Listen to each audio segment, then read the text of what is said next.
मैं मुबारकबाद देना चाहता हूँ आज इस मौके पर। बाबा साहब भीमराव अम्बेडकर ने बुद्धिज्म की एक परिभाषा दी थी कि बुद्ध किसे कहते हैं, कौन बुद्ध हो सकता है। बड़ा सोच समझ के उन्होंने जवाब दिया था कि मेरे अगर सामाजिक दर्शन को समझना है तो 3 शब्द हैं जिनको समझने से को और मेरे सामाजिक दर्शन, वो 3 शब्द फोटो का पीछे से, वो 3 शब्द कौन से हैं? स्वतंत्रता, समानता और भाईचारा। अगर समानता ज्यादा होगी तो स्वतंत्रता खतरे में पड़ जाएगी और स्वतंत्रता ज्यादा होगी तो समानता खतरे में पड़ जाएगी। और इस सिस्टम को लागू करने के लिए कानून की जरूरत पड़ती है।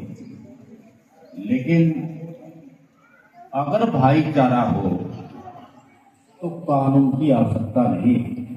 इसी का नाम बुद्धिज्म है, इसी का नाम भाईचारा है और इसी का नाम लोकतंत्र है। तो लोकतंत्र, भाईचारा और बुद्धिज्म एक ही बात का नाम है। ये सबसे बड़ी परिभाषा अगर बुद्धिज्म की किसी ने दी वो डॉक्टर भीमराव अम्बेडकर को। बुद्धिज्म ने क्या दिया? बुद्ध ने, तथागत गौतम बुद्ध ने जीने का एक रास्ता बताया और बताया कि समाज में दुख है, दुख का कोई कारण है और कारण का निवारण है। ये आर्य सत्य बताए। आर्य हिंदुओं से जोड़ के देखे, वो आर्य नहीं है।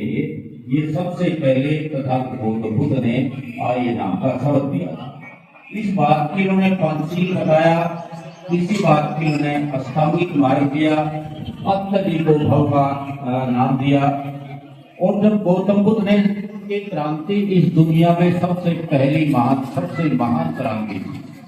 इस क्रांति के 3 मुख्य रूप से परिणाम निकले। सबसे पहला परिणाम था तर्क और वितर्क का प्रादुर्भाव सबसे पहले दुनिया में। उससे पहले तर्क नाम की कोई चीज नहीं थी। तो तर्क का क्या प्रभाव पड़ा दुनिया में? हमारे देश में नालंदा, तक्षशिला, ओदंत्री, विक्रमशिला, इतने बड़े बड़े विश्वविद्यालय, 100 विश्वविद्यालय बने, यूनिवर्सिटीज बने, जहां कम से कम एशिया और अफ्रीका से 10,000 बच्चे पढ़ने के लिए आते थे। उनके लिए ठहरने की पूरी व्यवस्था थी।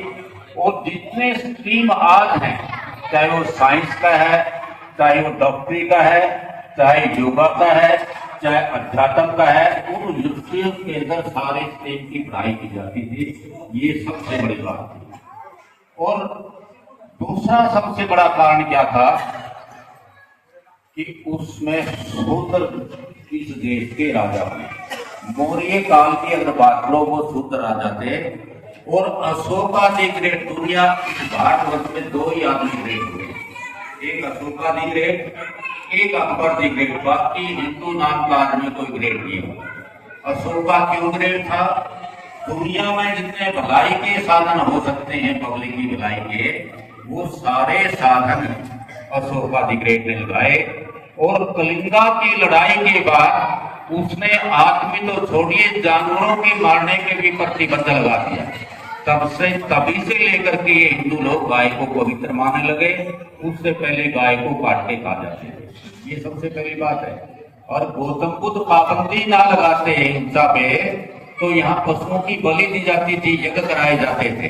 तो वो पहला व्यक्ति था जिन्हें बहुत बड़े बड़े अस्पताल खुलवाए, न केवल मानव के लिए अस्पताल खुलवाए, कुर्सियां बनाई रोड के साथ ने, ताकि कोई महिला या आदमी बोझ लेके आता हो, उसके अपना बोझ डाल ले और फिर हल्का होकर चल ले। तो इस प्रकार से तथागत और उसने महाभारत की ताकि उसने, क्योंकि इस देश में बुद्ध धर्म को स्टेट का दर्जा दिया था और उसके लिए धर्म महामारी किए ताकि वो धर्म का बदलाव हर गली हर कूचे में किया जा सके। उसकी लड़की का नाम था संघमित्रा। संघमित्रा, उसके लड़के का नाम था महेंद्र। उनको विदेशों में भेजा गया ताकि ये तर्क पे आधारित बातें, साइंस पे आधारित बातें सारी दुनिया में फैलाई जा सके, ताकि ब्राह्मणवाद का पाखंडवाद का खंडन किया जा सके, ताकि तर्क की चीजों को आगे बढ़ाया जा सके।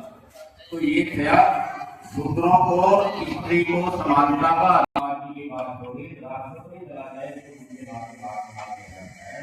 वो पहला व्यक्ति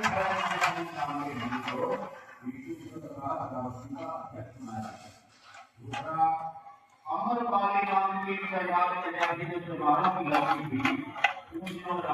दर्शन दिया जिस आदमी ने, जिसने ब्राह्मणिज्म की चूड़े हिला के रख दी, वो धर्म का तथागत गौतम बुद्ध। इसलिए ये लोग क्या करते हैं, गौतम बुद्ध को तो मानते हैं, लेकिन गौतम बुद्ध की शिक्षाओं को नहीं मानते, उनसे हेट करते हैं, उनसे घृणा करते हैं। और इस चक्कर में इन्होंने क्या किया, गौतम बुद्ध को हिंदू धर्म का विष्णु का 10वां अवतार घोषित करने की कोशिश की।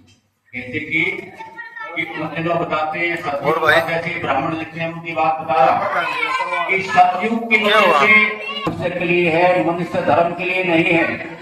दादर में एक मीटिंग बुलाई, उस दादर की मीटिंग में 30-31 मई 1932 को उस मीटिंग में उन्होंने कहा कि अरे तुम क्यों रहना चाहते हो धर्म में जहां तुम्हारी बहन बेटियों की इज्जत सुरक्षित नहीं है, तुम इस धर्म में क्यों रहना चाहते हो जहां तुम्हें मंदिर में नहीं जाने दिया जाता, तुम इस धर्म में क्यों रहना चाहते हो जहां शिक्षित नहीं होने दिया जाता, तुम इस धर्म में क्यों रहना चाहते हो जहां तुम्हें मानवीय अधिकार नहीं।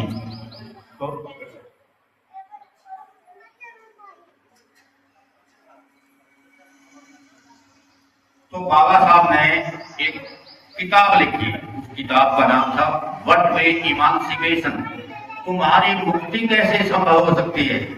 उन्होंने कहा इस दुनिया में 3 प्रकार की शक्तियां हैं। एक शक्ति है मानव शक्ति, वो तुम्हारे पास नहीं है। क्यों नहीं है, तुम छोटे छोटे